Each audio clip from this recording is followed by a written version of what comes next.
तो ब्रू लोग, मैं हूं क्रैप्टिस्ट और पॉप न्यूज के एक और एपिसोड में तुम्हारा स्वागत है, जहां पे हम मार्वल से लेके डीसी और देसी से लेके विदेशी हर एक पॉप कल्चर के नए नए तड़कते भड़कते अपडेट्स के ऊपर बात करते हैं। तो बिना पकाए चलो बढ़ते हैं आज के पहले खबर की तरफ। तो भाई लोग, स्पाइडरमैन 4 को लेके काफी सारा नया इन्फो मार्केट में आया है, जहां पे सबसे पहले तो यार सोनी वालों को अपने बिना स्पाइडरमैन के स्पाइडरमैन यूनिवर्स की मैया खुदवाने के बाद भी सबक नहीं मिला है, क्योंकि खबरों की माने तो डेडपुल 3 की सक्सेस को देखने के बाद सोनी चाहती है कि मार्वल स्पाइडरमैन 4 को भी एक टैग टीम मूवी बना दे और उसके अंदर टोबी और एंड्रयू की कैमियो करवा देंगे, फिर क्या पैसा ही पैसा छापेंगे। खैर टोबी और एंड्रयू का तो नहीं पता, लेकिन लीक्स की माने तो स्पाइडरमैन 4 में हमें डेयरडेविल का एक अच्छा खासा एक्सटेंडेड कैमियो दिखने वाला है। लेकिन इससे शायद अपनी जेंडाया बहुत ज्यादा खुश नहीं है, क्योंकि स्पाइडरमैन 4 में शायद से उनका रोल ओरिजिनली जो प्लान था उससे छोटा होने वाला है, क्योंकि जेंडाया दीदी को स्पाइडरमैन 4 के साथ ही ड्यून 3 की शूटिंग भी करनी है। लेकिन टेंशन नॉट, क्योंकि मूवी में हरियाली की कमी नहीं होने वाली। तो भी लोग, ऐसा सुनने में आ रहा है कि आन्या टेलर जॉय को मूवी के लिए कास्ट कर लिया गया है, जो कि मोस्ट प्रोबेबली एमसीयू में ब्लैक कैट का रोल प्ले करेंगे। लेकिन यार सिडनी स्वीनी, एमसीयू एक ही चीज तो मांगा था तुमसे, वो भी नहीं दे पाए। खैर एक नहीं दो बड़े बड़े चीजें मांगे थे।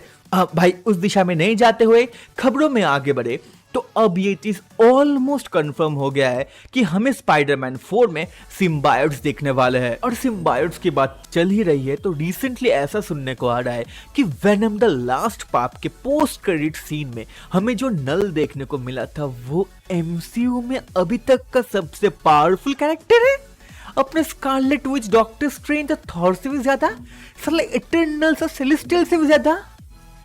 यार वो तो ठीक है, क्योंकि कॉमिक्स में भी यही चीज है, लेकिन ये बहन का पकौड़ा एमसीयू में कब आया बे? मैं बोल रहा हूं ये सोनी वाले 1 2 का 3 कर रहे हैं, अपने यूनिवर्स को तो कब्र में दे ही चुके हैं, अब एमसीयू की तरफ अपना हाथ बढ़ा रहे हैं। और 1 2 के 3 से मेरे को याद आया, तो फाइनली यार बियॉन्ड द स्पाइडरवर्स को अपना डायरेक्टर मिल चुका है, या फिर कहे तो डायरेक्टर्स मिल चुके हैं, जो कि है बॉब परशेटी और जस्टिन के थॉमसन। और इसके अलावा ऐसा भी कंफर्म कर दिया गया है कि बियॉन्ड द स्पाइडरवर्स हमें 2026 में देखने को मिलेगा, क्योंकि सोनी वाली इसे टेंडर लविंग केयर के साथ बना रहे हैं। भाई साहब वो तो ठीक है, लेकिन पहले ये चीज क्लियर कर दो कि पिक्चर ही बना रहे हो ना, या फिर 2 साल के बच्चे का हगने के बाद पिछवाड़ा साफ कर रहे हो। और क्लियर से मेरे को याद आया, तो हाल ही में ब्रैड विंडरबम, जो कि मार्वल के एनिमेशन और सीरीज डिपार्टमेंट के हेड है, उन्होंने कंफर्म कर दिया है कि एमसीयू 3 नए एनिमेशन प्रोजेक्ट के ऊपर ऑलरेडी काम कर रही है, जिनमें से कोई भी एक्समैन 97 का सीजन 2 नहीं है, उसके ऊपर अलग से काम चल रहा है। ये 3 प्रोजेक्ट एमसीयू में सेट होंगे, और चीजें अगर ठीक से मूव करती रही ऐसे ही, तो आगे हमें एमसीयू की तरफ से एक प्रॉपर एनिमेटेड मूवी भी दिख सकती है, जिसे प्रॉपर थिएट्रिकल रिलीज भी मिलेगा।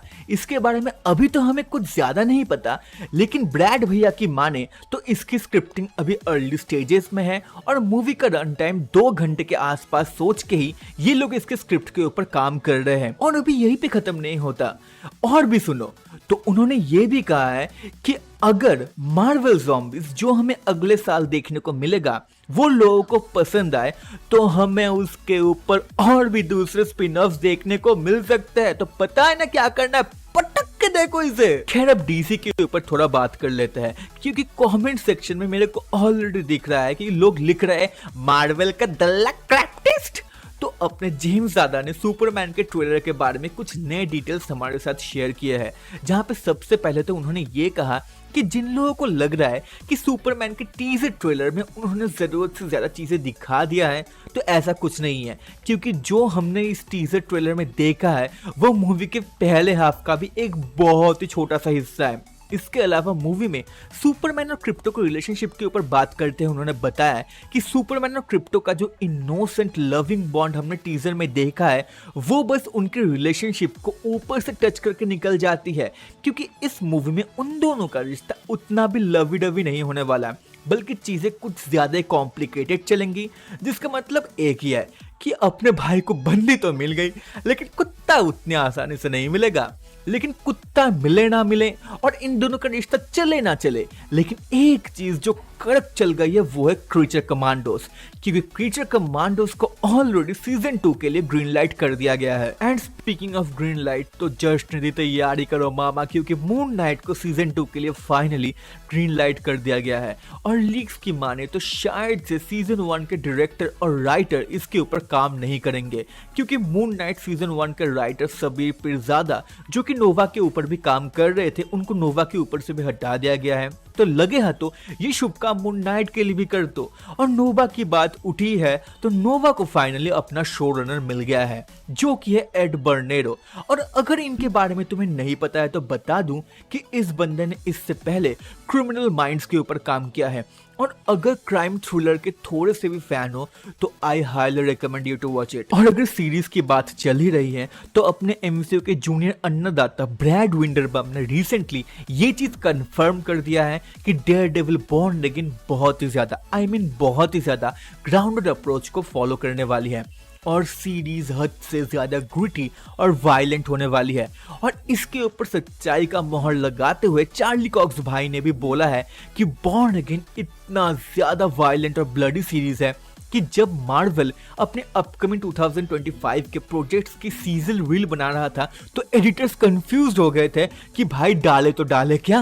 और उन लोगों ने ये भी कहा है कि नेटफ्लिक्स के डेयरडेविल शो के ग्राउंडेड और ब्लडी अप्रोच को वो इस शो में भी फॉलो करने वाले हैं। और उसी के साथ ही हम किस दुनिया में रहते हैं उसका एक आईना भी हमें इस शो में देखने को मिलेगा।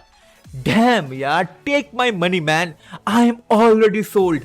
भाई तुम लोगों का तो नहीं पता, लेकिन मैं इसके लिए नहीं रुक सकता। लेकिन मार्वल जहां पे अपने नॉस्टैल्जिया फैक्टर के ऊपर खेल रहा है, उसी के ऑपोजिट जेम्स गन ने ये कह दिया है कि सुपरमैन और बैटमैन के अलावा और अभी दूसरे जस्टिस लीग कैरेक्टर्स जिनका इस्तेमाल स्नाइडर वर्स में किया गया है, उनके ऊपर इतनी जल्दी तो कोई काम नहीं होने वाला, जो कि है वंडर वुमन, एक्वामैन और फ्लैश। जहां पे खास कर तो एक्वामैन और फ्लैश के ऊपर कोई भी मूवी अगले 3-4 साल के अंदर नहीं आने वाली।